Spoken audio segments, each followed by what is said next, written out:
Hello, everybody. Welcome back to Ohio Has Issues. I'm Stephanie Haney. And I'm Mike Polk Jr. You are watching our show about Ohio politics. We've been doing this for quite some time now, and we're going to be doing it right up until November because we've got a big election coming up, folks, and we want Ohio to be ready. It is going to be here before we know it, and we're going to be with you once a week along the way.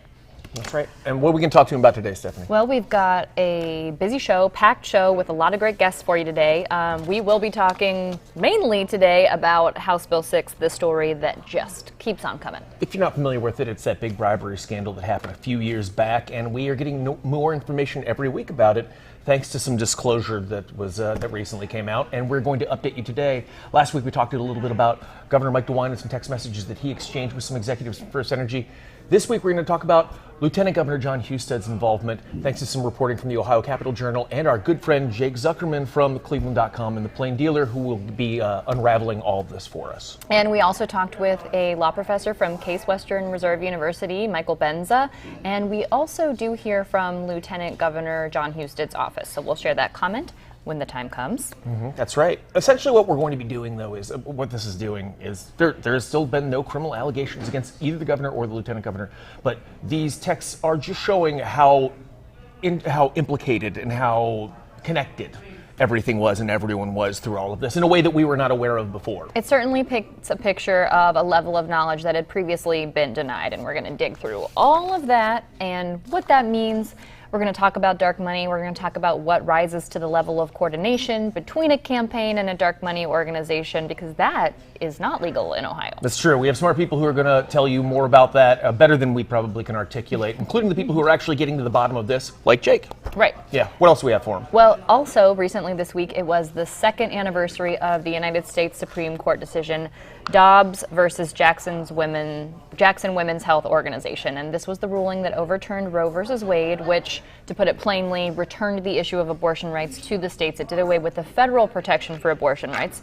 So we're going to be talking about that. We're going to hear from a doctor who performs abortions in the state of Ohio. And then we'll also check in on that U.S. Senate race, which is one of the key races in the entire country here in Ohio, between current Senator Sherrod Brown and candidate Bernie Moreno. So we'll hear about their takes on abortion rights. 2-year anniversary. We'll hear from both of them and where they stand.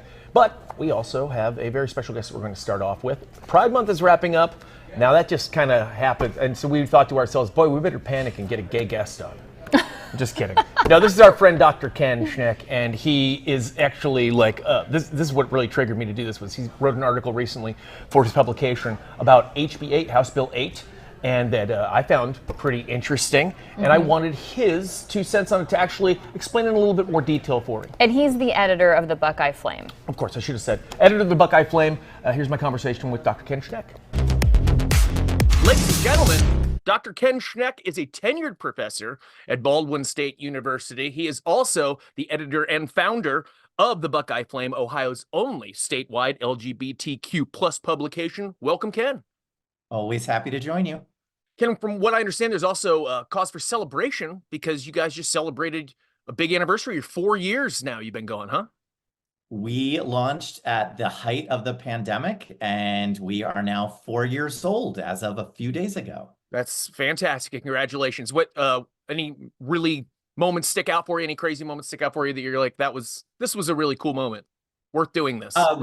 For some reason, my mind just immediately went to when Pastor Representative Gary Click, who is my arch nemesis, announced on the State House floor that he put in his testimony about how this one journalist was bullying people. And I'm like, oh, that's not a good journalist. And then it was my name. It's fantastic. Well, congrats on that win and many, many more happy years to come.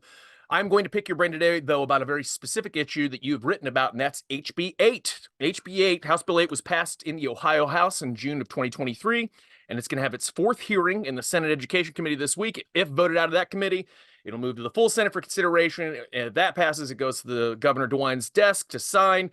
First, tell us, what is House Bill 8? HB 8 has been renamed the Parents' Bill of Rights. There are 2 components to this bill. One is that it would force all teachers and school staff includes school counselors, school social workers, school therapists, school psychologists to automatically out LGBTQ youth to their parents, even if there's suspected abuse at home. So there's the forced outing part. There's also a curricular part of the bill that would mandate that teachers need to provide parental notification before they teach any type of content that has to do with sexual identity, which has been loosely defined, which just basically means if there's anything gay in your content, you need to tell parents in advance so that they have the option of withdrawing their student from that lesson. I'll use some of the language from the bill here that you cite in your article. Quote, the policy shall require a school district to notify a student's parent of any change in the student's services, including counseling services or monitoring related to the student's mental, emotional, or physical health or well-being, or the student's ability to provide a safe and supportive learning environment for the student, including any request by a student to identify as a gender that does not align with the student's biological sex. That's a lot of language to say. If a kid tells us they're gay, we're going to tell mom and dad, right? Exactly. Now, look, the theory behind this, Mike Polk Jr., is sound, right? That we want parents to be involved in the educational process. This hits two intersections for me because I'm a professor of education and I'm also real gay and doing this type of journalism. So it hits on a number of different levels. Yeah, partnering with parents is a wonderful thing, but that's not what this bill actually does. The theory behind it is that now teachers are going to share this information with parents. Nope. Now students are no longer going to share this information with teachers and school staff. That's what the bill is going to result in. And I'm trying to sound the alarm bells on this piece that it's not just going to be the gay kids who are not going to share things. Once all students hear that when we share sensitive information with our teachers, with a school psychologist, and that information gets shared with our parents, yeah, they're not going to go to teachers or school staff about anything. Right. Anything from, hey, I'm struggling with an eating disorder. Hey, I'm being bullied. Hey, whatever it might be. My stepdads might be physically abusing me or something, and they might be afraid to tell a teacher because now they've learned that the teacher is a narc. Exactly. They're not going to sit there and think, oh, they're only going to share the gay things with our parents. No, it's just going to be about the absence of trust. And once that trust is gone, it will affect all students. I truly do believe, without hyperbole, that this will irreparably just destroy the trust between youth and trusted adults. Now, there have been public discussions or forums about this. Were those necessary? Were they legally have to hold public discussion, correct? Sure. And so Okay. I think we printed in the article, we counted them up. It was something like 130 something folks speaking against the bill and 10 folks speaking for the bill. And so in the 130 folks who spoke against the bill, that included representatives from various different counseling organizations who raised their hand and say, yeah, this actually violates the ethical guidelines of our field. It didn't seem to make a difference. Now, so it's outsized. The people who are against it are, at least these discussions, are outweighing the people who are for it. Can you tell us about some of the people that are showing up and speaking on behalf of House Bill 6 who say it's a good idea? Yeah, absolutely. They are largely representing faith-based organizations. There's a lot of crossover between these individuals, and I'm sure you have talked about this before, and those who are advocating for LifeWise Academy legislation that allows parents to withdraw their students during the day from public school and get religious education. Folks who are, again, this isn't me assuming this is what they're for. It's the same people testifying for all of these bills. It's the same folks who are testifying against, well, really for all of the anti-LGBTQ legislation, and folks who have testified in favor of the voucher programs. And again, the theory is sound that parents would be great partners in this work. We all agree with that. But a student sharing information with a teacher doesn't mean it won't eventually make its way to parents. They might just want to strategize first, as I did when I told a teacher I was gay before I told my parents. You say that you are calling this, in your opinion, you say there's no bill more harmful to our entire education system than HB 8. That's a pretty strong sentiment. What is it about it that is so much more crucial than, say, a bill that would force kids to learn how to deal with a school shooting or something like that, just to pick the most hyperbolic thing I could think of off the top of my head? Right. So a bill that addresses, if there's, God forbid, a school shooting, we want the students to have trust in the school staff, right? We want them to have an established relationship that then helps. That was really exciting. Wow, that was unfortunate. I Right don't know when we were what just talking about a happened. school shooting, that's when your fireworks go off, Dr. Ken? Come on, man. I'm Sorry, gonna everyone. Go. I'm going to keep my hands down. Yeah, we want the students to immediately turn to teachers and school staff and say they are the authority. We trust them implicitly. This bill would destroy the trust between students and school staff, and that will carry over into all situations, including, again, God forbid, a school shooting. Right. I work so much with teachers in training, with therapists in training, and of course they're in it to educate students, but they're also there. They're getting into this work that, I don't know if folks know, not great paying work, to establish these relationships and be a source of support for these students. HB 8 would destroy that relationship. Is it going to pass? You've been paying attention to this Ohio legislature. Is it going to pass this week, do you think? I do think it will get through committee, through the Senate Education Committee. It's not starred for a vote, but this is also the last week before folks head back to their district. And the narrative thread that runs through every single piece of anti-LGBTQ legislation is about protecting children. This allows the Republicans, and this is a nonpartisan statement, all these bills are proposed by Republicans. This allows the Republicans to go back to their districts for the summer and campaign and say, look, one of the things that I did was protect youth.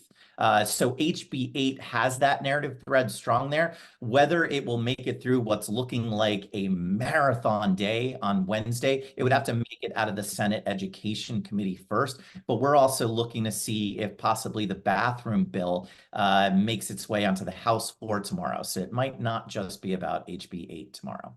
The governor has been largely supportive of these sorts of bills overall, although he has wavered at times a little, definitely more than his legislature. Is he going to sign off on this if Senate passes it? Absolutely. I mean, even in his veto of the SAFE Act, right? He said, I need to side with parents here. Well, that's what he would be doing if he signed off on with HB 8, because these are parents who are saying it is, right? You got to note the irony here. With the Parents' Bill of Rights, we're saying we have to pass this bill so that parents can take care of their children. And yet the rights of parents of trans children seem to have been thrown out the window by the legislature, where the legislature has said those parents do not have rights to determine the health care of their children. So some strong irony there between those two bills. All right. Well, I feel like I know a lot more about it, Dr. Ken. I'm sure our viewers do too. I have one more segment for you that I just came up with that I hope you'll help me with. It's called Pardon My Ignorance. This is new. These are my two admittedly naive questions for Dr. Ken from a Gen X hetero who is actively trying not to be clueless. Are you ready? I'm ready. Okay, my first one is in perusing your paper just today, I saw the term intersex being used regularly. I don't know what that term means. Could you help me out?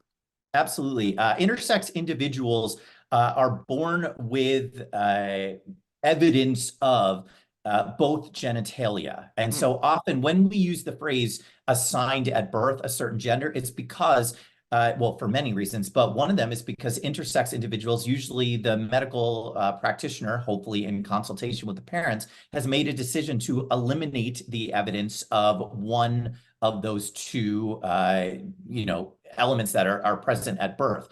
Intersex individuals, according to some stats, are up to 2% of the entire population, which is an astronomical number. We don't talk about intersex individuals that much. For the most part, they only come up on SVU, right? Like it's usually at least one episode of SVU a season. It turns out that when they did the biological testing, this is what they found out. Yeah, right. But the experience of intersex individuals is starting to be talked about more and more. Right. I honestly, if that were me, I probably wouldn't bring it up in casual conversation all the time. It would probably be more of like a third date kind of thing. Okay, second question. If I've had a rainbow flag for years, I bust it out during Pride often, but it is not the updated, newer version that incorporates the additional representation. Is flying a non-updated Pride flag considered bigoted in some way? No, you're good. You're totally good. I think it's the flying of the rainbow flag that's really important, and that we know in itself is controversial. We hear from folks. It was just a few weeks ago that in Columbus, some youngins were tearing about neighborhoods, tearing down pride flags. So the display of a rainbow flag in itself is a wonderful thing and actually makes a difference. But it's okay if you don't have what is called the I just blanked. It might be, it's called the progress flag. I think it's the Philadelphia progress flag, but I'm gonna feel bad if it's Pittsburgh. Yeah. That's helpful. I appreciate it. I just want to make sure I wasn't accidentally flying like the gay version of Chief Wahoo out front or something still. And my mind is put at ease. Thank you for making me a little less ignorant. Thanks for all the help, buddy. Thanks, folks. Bye. He is so great. Didn't he? Yeah. Thanks, Doc. Appreciate it. I'm a big fan of that Pardon My Ignorance segment, by the way. I feel, honestly, like, I think that he even perked right up. Like, he's just like, finally, this guy's asking for help. And yeah, we need it. And you have to be willing to say, I need help. You know, and I learned more. Some of my ignorance was dealt with. So I'm not a hate criminal for having my rainbow flag. That's not perfect. That's good. I'm very glad to hear that. Also, if you want to read Dr. Ken Schneck's article on House Bill 8, we do have it linked in the YouTube notes and in the show notes so that you can check that out. That's what got my attention. Good job, Dr. Ken. What's next for him, Stephanie? Okay, so we are talking about the recent 2-year anniversary of the United States Supreme Court decision. It was Dobbs versus Jackson Women's Health Organization. This is the ruling that overturned federal protection for abortion rights. So, little recap here. It came down on June 24th, 2022, in case you're confused about the timeline, because this is that decision that got leaked ahead of time before the ruling was officially handed down. It overturned Roe versus Wade, and it made abortion rights a state issue, which is why we had issue 1 on the ballot in November here in Ohio, which enshrined abortion access here in the state of Ohio into our Constitution. So as a reminder, on the 2-year anniversary of the Dobbs decision, we thought we would remind you where your Senate candidates stand on abortion as of right now, or as best we know. First, let's talk about Bernie Moreno, who currently is pro-life, but has exceptions for rape, incest, and life of the mother. Although it is a relatively new stance, and the Sherrod Brown's campaign in Ohio, Democrats are hitting him pretty hard over this, because he, as recently as 2021, said, "I am 100% pro-life with no exceptions." That's according to an article from Breitbart and an interview he did with Breitbart. So things shift, people's ideas change and stuff like that, but there definitely is a distinct change, because now he is saying that there should be exceptions. This is as opposed to Senator Brown, who said, Ohio women understand the stakes in this election, the choices ahead of them. They know I will always support a woman's right to choose, that those decisions should be made by the woman and her family and her health care provider, not by a bunch of politicians in Columbus or Washington. So, starkly different views there, obviously, and you actually contacted the campaign about it. I did, and we're going to get to that in just a minute. But first, we're going to actually hear from a doctor. This is a family physician who performs abortions here in the state of Ohio. This is Catherine Romanos and what she has to say about the Dobbs decision anniversary. My name is Dr. Catherine Romanos. I'm a family physician, and I am an abortion provider in Ohio and also in Michigan. When the Dobbs decision was handed down last year, 2 years ago, doctors who provide abortion and other reproductive health services in Ohio and across the country were thrown into this frightening reality where we had to figure out and how to continue to provide necessary and life-saving medical care. To put it bluntly, chaos ensued. Patients from Kentucky had to come to Ohio. Then for a time, patients from Ohio had to go to Indiana and Michigan. And even now, we continue to see patients who are traveling great lengths both within Ohio and between states just to find basic health care. I see patients who are confused about their basic rights. They're confused about the legality of abortion, and they're just desperately trying to do the right thing for their families. Luckily, last year, Ohioans worked to protect the access to reproductive health care and overwhelmingly voted to protect this right and the right to contraception in issue 1. Bernie Moreno wants to undo all of that. He supports a national abortion ban that would overturn the will of Ohioans. He wants to insert himself into the deeply personal medical decisions that should only be between a patient and their doctor.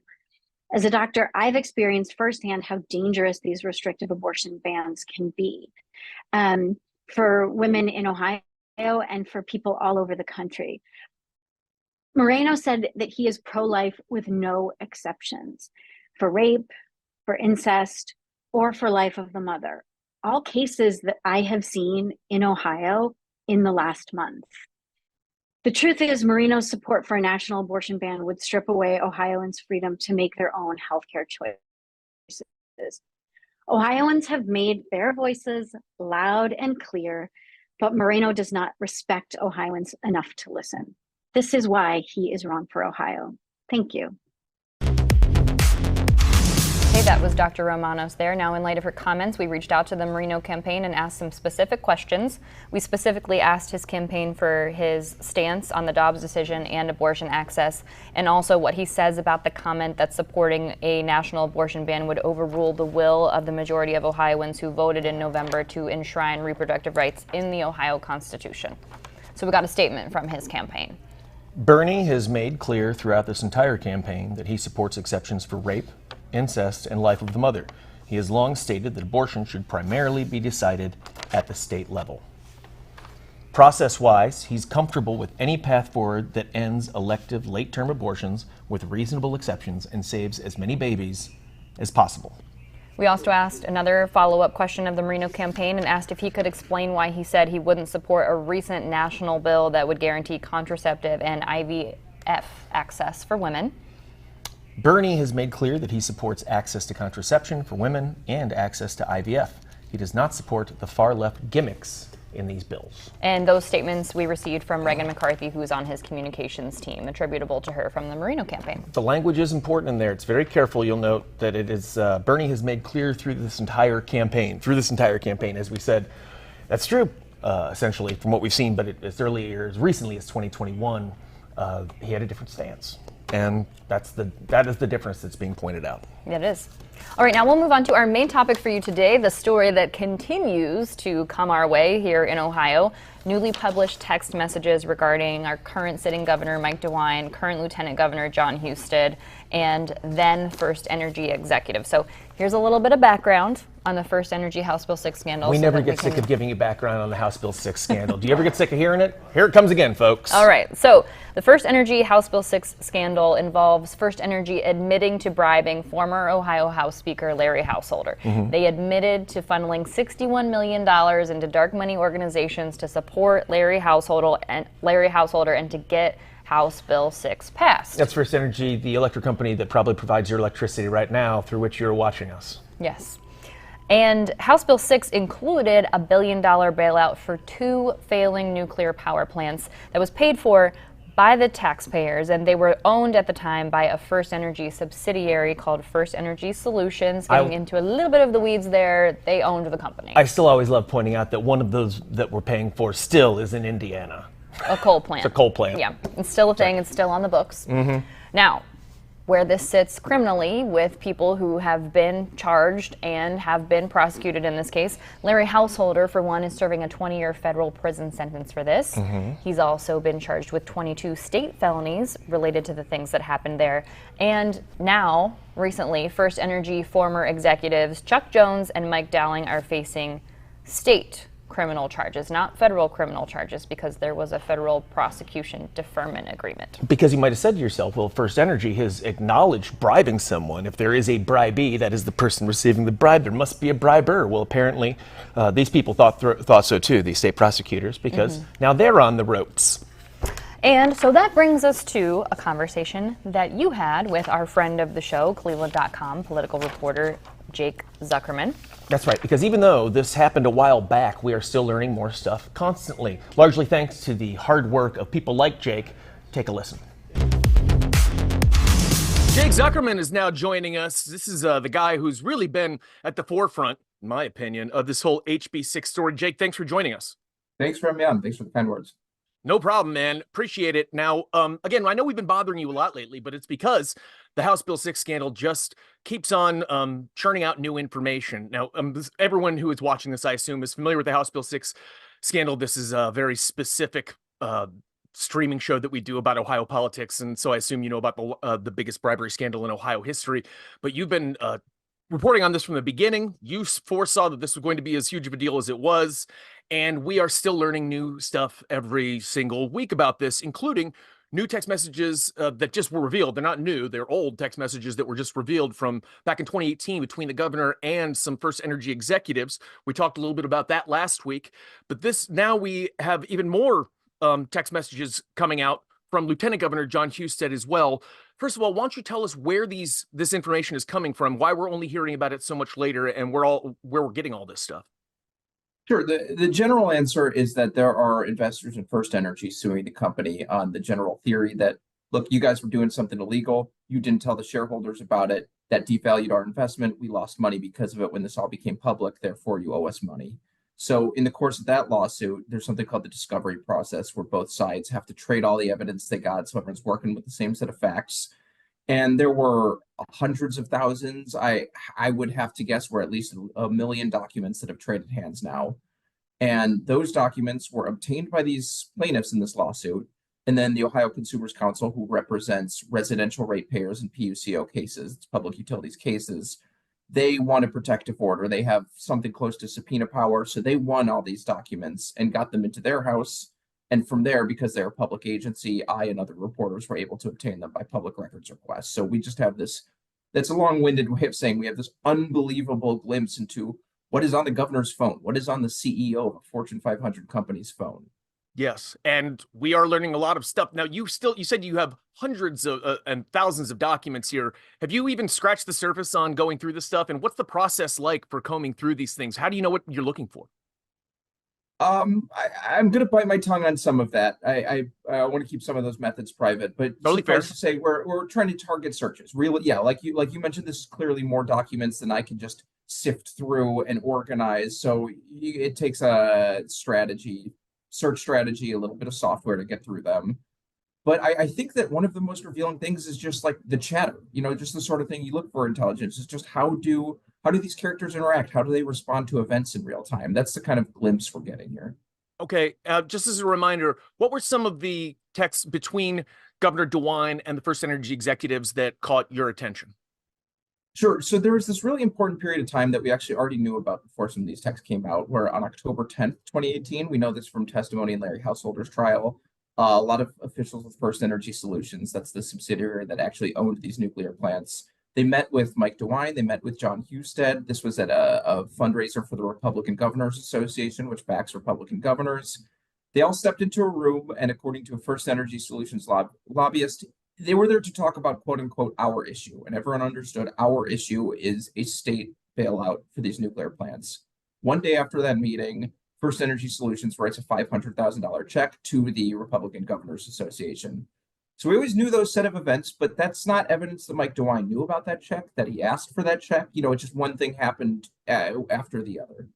But what these texts show is that a few days after that meeting, then the Attorney General texted Chuck Jones, the CEO of FirstEnergy, and to make a long story short, he asked for money. He said, "Can we talk on the phone?"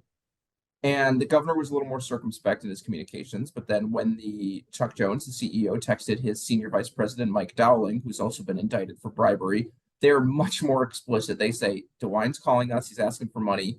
We've already given him so much. And there's one point where one of them says, does he know about the $500,000 we gave him a few days ago?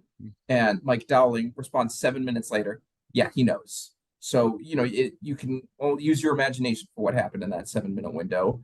And the two deliberate further, and 3 days later, Mike Dowling texts Chuck Jones and says, go ahead and call Mike DeWine and tell him we're going to come through with another $500,000. So it's a pretty clear affirmation that A, he knew about the last $500,000, and B, somebody called him to tell him about this $500,000. Is there anything illegal about that, Jake? I think that's a complicated question. The Supreme Court has recognized that there's a really broad First Amendment right to A, obviously petition government officials, and B, to contribute funds to those. What's not legal is any kind of quid pro quo bribery. Now, Mike DeWine did a lot of things that these company executives want. He signed House Bill 6. He was the last gatekeeper that really could have stopped House Bill 6, and he did not. His people lobbied for it. But that's not necessarily evidence that this was a quid pro quo bribe. So I think there are a lot of, evidentiary factors of why did, what was Mike DeWine doing, thinking, saying at the time? Was there ever any explicit, like what happened on that phone call? Did anyone ever say, we will give you this money in return for your support? I mean, that would be quid pro quo bribery. So I don't think that there's really enough here to just look at the facts and say unequivocally the governor took a bribe. But I think that anyone, we expect a certain amount of honest services from our leaders. And when people see these huge amounts of money trade hands from interested parties, and then, one of the parties with the most to gain financially, we're talking about more than $1 billion here, getting exactly what they wanted after giving this much money that an elected official is supposed to be independent from by law, it has to at least raise questions that I think the governor has sought to answer. Now, those are the texts that were revealed about him last week. This week, there's more reporting about, I'm assuming from the same trove of documents regarding the lieutenant governor, Jon Husted, and not necessarily between him as much as about him. Maybe you could share some of those, some of what your impressions about that and what was learned from that. Sure. I think one really interesting thing, there were some texts directly from Jon Husted and some emails actually. And he was mostly communicating with Mike Dowling, who was the senior vice president of external affairs. That's a fancy way of saying lobbyist. He was a very executive level lobbyist. And in 2017, this is when Jon Husted was actually running against Mike DeWine, trying to win the Republican ticket to run for governor in 2018. Now, we know from elsewhere in these documents that around this time, FirstEnergy gave a $1 million contribution to a dark money account that was backing Jon Husted. There's no evidence that's apparent that Jon Husted actually knew about that money. But there's a certain amount of intimacy between these two. Like you read them and they talk like how friends talk. And when Jon Husted actually joined DeWine's ticket, he texted Mike Dowling to say something along the lines of, like, I hope you're not disappointed in me. Which that word disappointed just really stuck out to me. It's just there's something paternal almost about right, as if you're talking to your father rather than your lobbyist. Yeah. And Mike Dowling said, no, I'm not disappointed with you. Like, there are political realities here. Really, I get it. And you'll do great for the people. And but then I'd say that was one dimension of the text. The governor and the lieutenant governor, when they were candidates, actually toured one of the plants that received these bailouts in 2018. And there's some text again between Jon Husted and this specific executive where they're workshopping a statement that the campaign's going to release about the need for state support and these bailouts, which, nothing wrong with that on its face. It's unusual. Usually you go through press people. These people all have people. They make enough or are powerful enough. People like you and me write our own statements. We don't have PR people. They have PR people. And then once you get into the actual legislative nitty gritty of House Bill 6 passing, that's when we get a lot of these third-party characterizations, as in Jon Husted is not party to these texts. He's not writing these text messages, but a lot of the FirstEnergy and FirstEnergy Solutions people are kind of depicting him as their man on the inside. Jon Husted is fighting for us. Their lines, and I'm paraphrasing lightly here, but Husted and other company officials will fight to the very end, specifically to say he was trying to add more years to this legislative bailout and tweak some of the audit functions that the Senate wanted at the time to make sure, is this money really needed? Will consumers get it back if it's not, et cetera? So they saw John Kiani, who is the executive chairman of FirstEnergy Solutions. He was set at Larry Householder's trial to stand. He was positioned for a $100 million personal gain if these plants were bailed out and then sold, which he wanted as a creditor of the company. He said in one of these text messages, just met with Jon Husted, loved him. So I sent these to the Husted campaign. To their credit, they said, look, these are third-party characterizations. We didn't write these text messages. We can't really comment on what other people might have said. But otherwise, look, Jon Husted supports carbon-free renewable energy. And that's really all they've had to say. They haven't disputed any of the details. They haven't said, oh, that guy's full of it. These meetings and calls didn't really happen. They've just kind of left it there. Now, these revelations are obviously nothing that either the governor or the lieutenant governor wants to hear right now. They've been pushing back since day one, trying to distance themselves from this entire scandal and limit how much they were involved in it. And is this wearing down that narrative at all? And how are each of them responding? Well, narrative's a funny term. I don't know what the narrative is. I don't know what I'm really just looking for the facts of what happened here. And I think we've been through enough elections that one can safely say, for better, for worse, there's not really any evidence that voters care. Voters have still elected, reelected, and promoted a lot of the figures that were behind this bill who have not been charged with any criminal wrongdoing. So the narrative for me is hard to speak to. I could say I did once witness one of my colleagues ask the governor an interesting question. The governor is 77 or thereabouts years old. He's at the twilight of his career. And this was an event for kind of a policy sweet spot for him on kids, Medicaid enrollment, that sort of thing.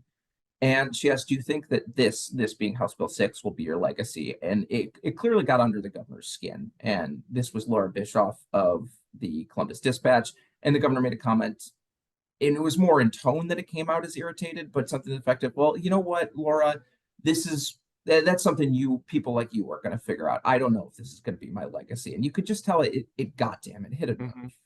Yeah. I mean, I don't know how it could not. They're actually going to have to be more involved in it than they would like, again, according to some of your recent reporting, possibly, because that FirstEnergy executive we were talking about, Mike DeWine, according again to you, he is talking about that he's indicating bringing in Governor DeWine and Lieutenant Jon Husted and subpoenaing them as a defense witness for his case. Is that right?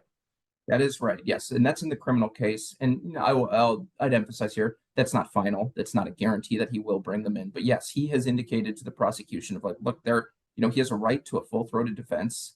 And he's going to say, look, there are people who have information that I think will keep me out of jail. Included in that list of people are the governor and the lieutenant governor. That raises a very obvious question of what does the governor know that would, I can't think of it, acquit this person, reverse any sort of accusations against him. I think that's a really potent question that we're just going to have to sit and wait and see. But on the other side of the bar here, the plaintiffs who are trying to get money back from their investment against FirstEnergy, they too are trying to depose the lieutenant governor and I believe also depose the governor, or if not, actually sit him down for an interview, get documents, actual piece of paper from him. So there's actually a lot of interest from both people who say they did it and people who say they did not do it, of just trying to know what the governor knows. And I'll add that there are a lot of reporters who have tried to ask the governor a lot of these questions, and we get a lot of I don't remembers or I don't knows, but I don't dispute that sort of thing. So, I think there are a lot of people who really want more candid information from the executive office right now. I know this is hard to guess, but what is the likelihood of either of them actually having to testify if you had to guess? Could this actually happen? I just have no clue. That's so hard. There are pending motions to dismiss the entire indictment against Chuck Jones and Mike Dowling. I wouldn't write those off. So much can happen before a trial. There are just too many variables. You did also mention that one of the vexing issues with this is another political question, and that's because Attorney General Dave Yost would be the one in charge of actually, I guess, applying these subpoenas, making sure that they went through with this.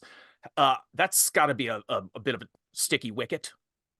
Sticky wicket's a good word for it. And yeah, so I asked their office this. I said, well, because as Attorney General, he's ostensibly the attorney for the governor's office, lieutenant governor's office. Really, any state official who is sued in their official capacity gets represented by the attorney general. On the other hand, the attorney general actually convened the task force that is leading the prosecution into these two. And to further complicate things, Dave Yost is in some ways a witness. There was some evidence at Larry Householder's trial that some of these FirstEnergy officials were actually trying to lobby or get people to lobby Dave Yost to spare the administrative and how government works stuff here. They wanted Dave Yost to do something that would favor passage of the bill. Now, there's no evidence of wrongdoing there necessarily from Dave Yost, but he's just wearing a lot of different hats for one head. Now, his office did respond. They said, we're not on either side of this case, but they did send me a copy of a memo sort of outlining certain steps for Dave Yost to firewall himself from the case. He said, that's because both, my role here and the fact that I don't want any of these decisions, prosecutorial decisions, to be tainted by perceptions of political animus or the reality of political animus. Dave Yost, again, these are sort of just 2026 insider political rumors, but he is rumored to be running for governor, which would likely pit him up against Jon Husted. So that's just another wrinkle in this tapestry here. So it's complicated. It's a really complicated issue. It is insanely complicated. That's why we were so fortunate to have you on top of it and unraveling all of these mysteries for us on a week-to-week basis. Jake, thank you so much for your time, man. Thank you for having me on. Appreciate it. Bye now. All right. Well, we reached out to Lieutenant Governor Jon Husted's office for a statement. This is what we got back. We have no additional comment in response to the article. There's nothing new being reported. Also, House Bill 6 was passed on a bipartisan basis in the House. 42 Republicans and 9 Democrats voted yes. And in the Senate, 16 Republicans and 3 Democrats voted yes.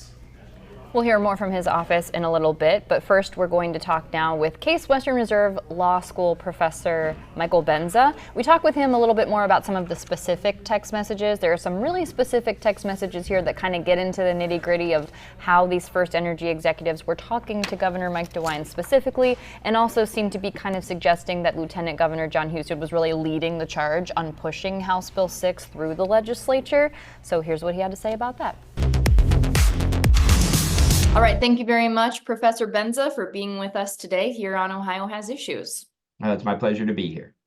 Now, the topic of the day is the story that just won't go away in Ohio. We're talking more about the House Bill 6 FirstEnergy bribery scandal. We're talking about text messages that are new to us back from 2018, from the time in which now Governor Mike DeWine and now Lieutenant Governor Jon Husted were running for the governorship and the lieutenant governorship. So I want to ask you, what do you make of these text messages that we're seeing slowly come out as people peel through these court documents related to FirstEnergy? So what we're seeing in these text messages is the combination of what is politics as usual. That is, politicians have to raise money. It takes money to run for office. It takes money to stay in office. So one aspect of what you see here is candidates for Ohio's top elected offices reaching out to friends of theirs politically and maybe socially to make campaign contributions.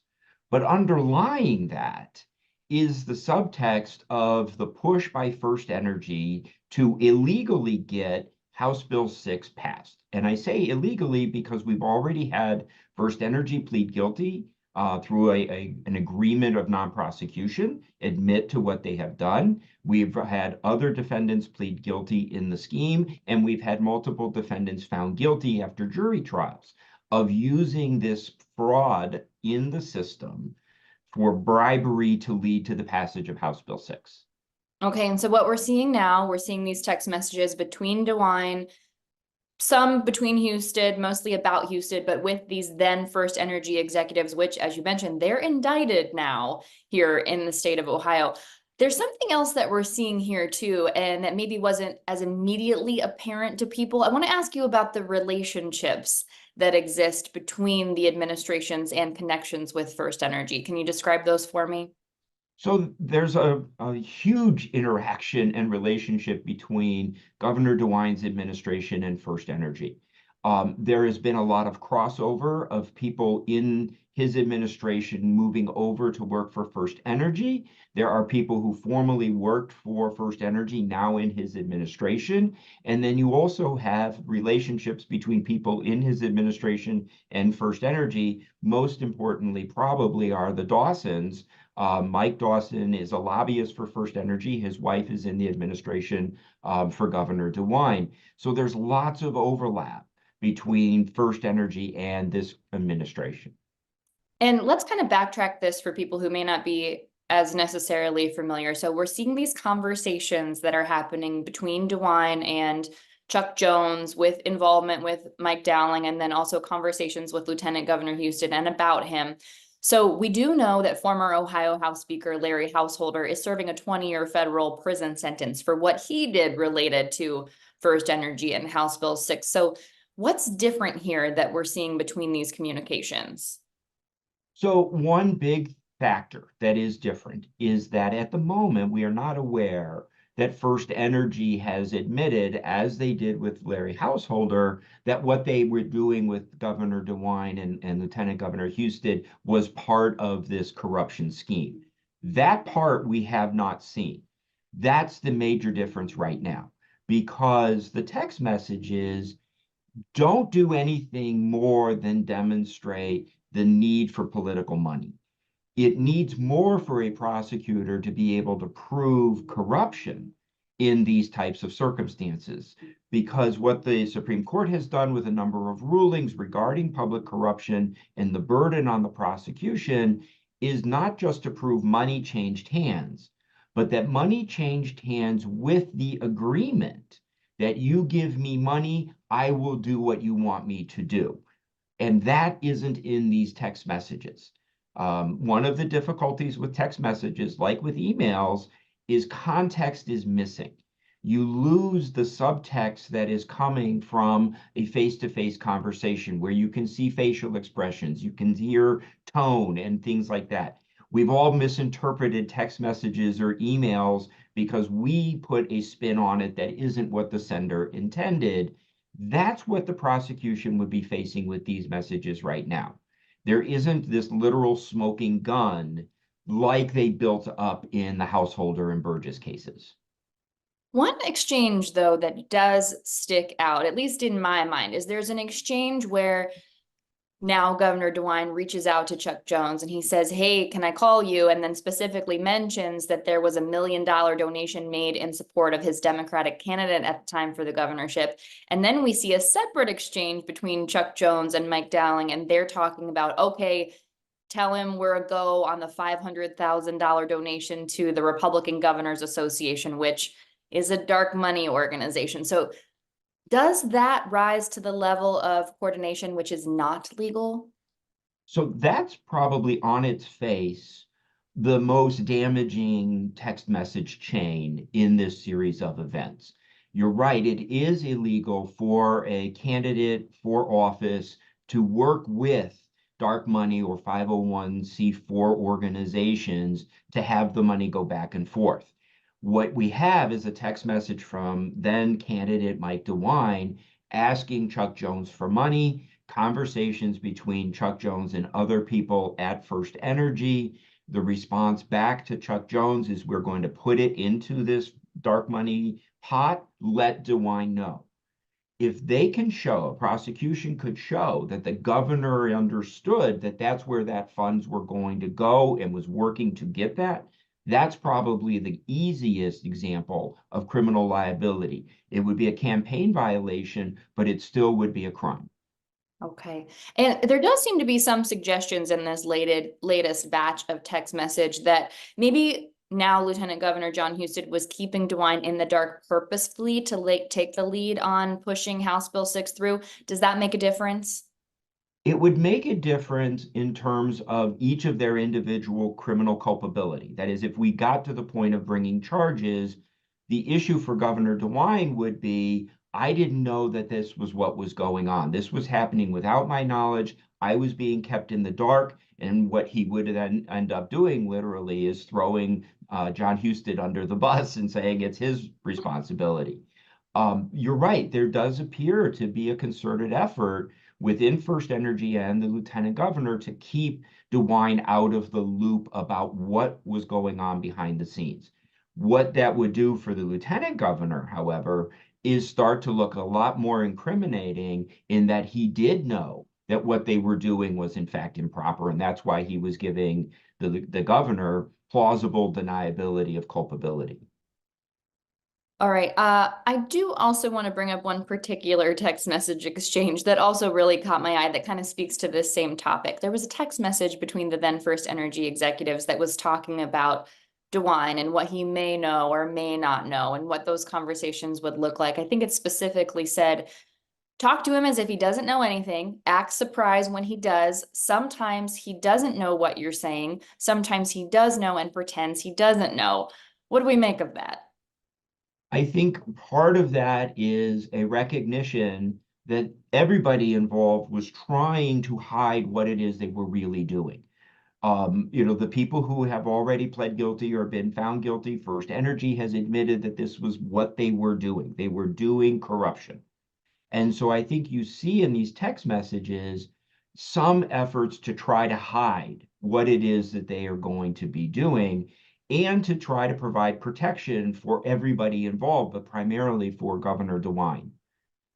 There is at least a push by one representative, interestingly enough, a Republican representative in the House right now. This is my last question before I let you go, who's trying to, so to speak, so he says, do away with dark money in politics. Is that something that Ohio could even realistically do?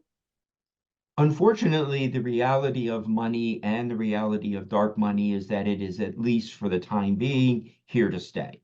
The Supreme Court has been very clear in its rulings about financial contributions to political campaigns, that is a protected First Amendment right to make these types of contributions.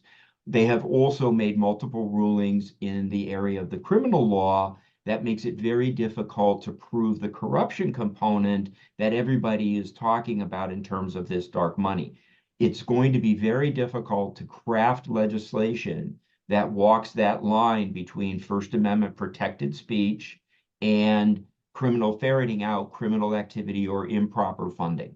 Ohio has tried that. We have a new statute that was passed in the last several weeks as an emergency measure that's trying to limit foreign campaign contributions. That will probably also be challenged under First Amendment grounds, and we may find some more guidance in how the courts will deal with this restrictions on money as we go forward. Okay, we do definitely have some more questions and answers at this point, Professor Benza, but we do appreciate you coming on here to help us kind of make sense of it. Thank you so much for being with us. Anytime, I'm happy to do it. Thank you very much to Professor Benza from Case Western Reserve University School of Law. So, as we mentioned earlier, we did get in touch with Lieutenant Governor Jon Husted's office, very specifically asked him if there was any comment on the suggestion that he pushed HB 6 forward, potentially to shield Governor Mike DeWine from direct involvement. Here's what we got back. As far as pushing it forward, the Lieutenant Governor doesn't have a vote or the capacity to sign bills into law. Both the Governor and Lieutenant Governor have long advocated for saving the nuclear power plants as they provide a vast majority of the state's zero carbon energy. Today, we would be in an energy deficit without them being operational. And additionally, just to reiterate, the Lieutenant Governor has not been questioned in any matter related to House Bill 6. Now, on that note, just want to reemphasize that in your conversation with Jake Zuckerman and in Zuckerman's reporting, we did learn that both Governor Mike DeWine and Lieutenant Governor Jon Husted have been listed as witnesses in the criminal state case against Mike Dowling, who was one of the people indicted related to FirstEnergy and accused of paying the bribe to people involved in this scandal. So that doesn't mean that they will testify, but it does mean if they do, that last statement will no longer be accurate. But up until this point, has not been questioned related to House Bill 6. So, could happen, might not, but a little closer to finding out. And we will keep you posted as new updates continue to come out. If they do, seems like we're going to hear some more on this one. Hey, thanks everyone for watching Ohio Has Issues. We'll be back next week. See you then.